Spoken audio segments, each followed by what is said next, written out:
Muchas gracias, Presidenta. Ciertamente no es un tema que estemos tratando apenas. Es importante que la senadora Díaz nos esté recordando el proceso desde que iniciamos esta legislatura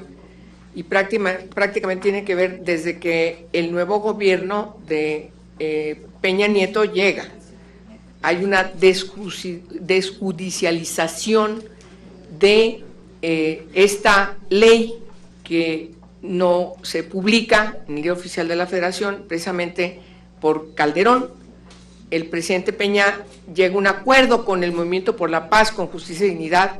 para quitar el proceso de judicialización que estaba en la Suprema Corte de Justicia de la Nación, y también llega a un acuerdo con el movimiento para hacerle las reformas a la ley, que es el proceso que nos toca a nosotros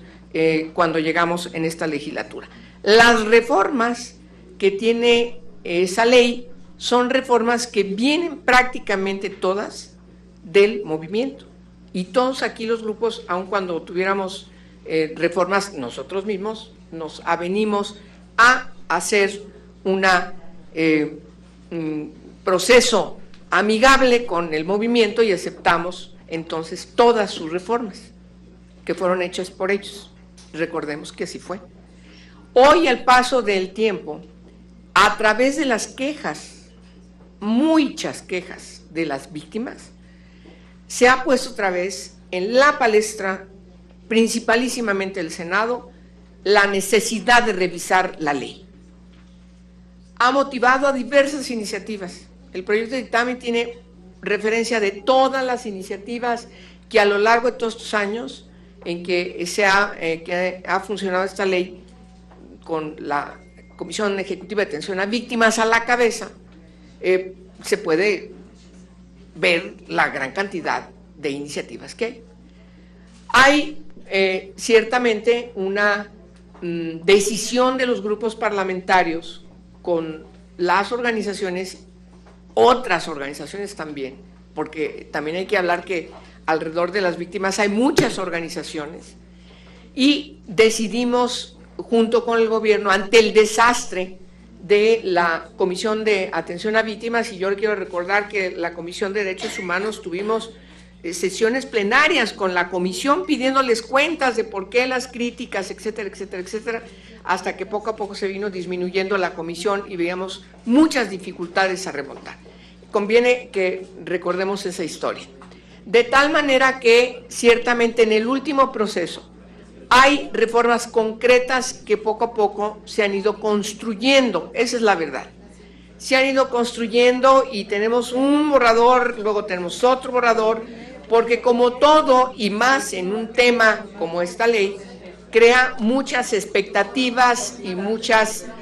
también solicitudes de ser escuchados y escuchadas. Hoy estamos ante el último anteproyecto o proyecto que justamente trata de resolver el mayor número de solicitudes y de cuestionamientos, y todas genuinas y todas son importantes,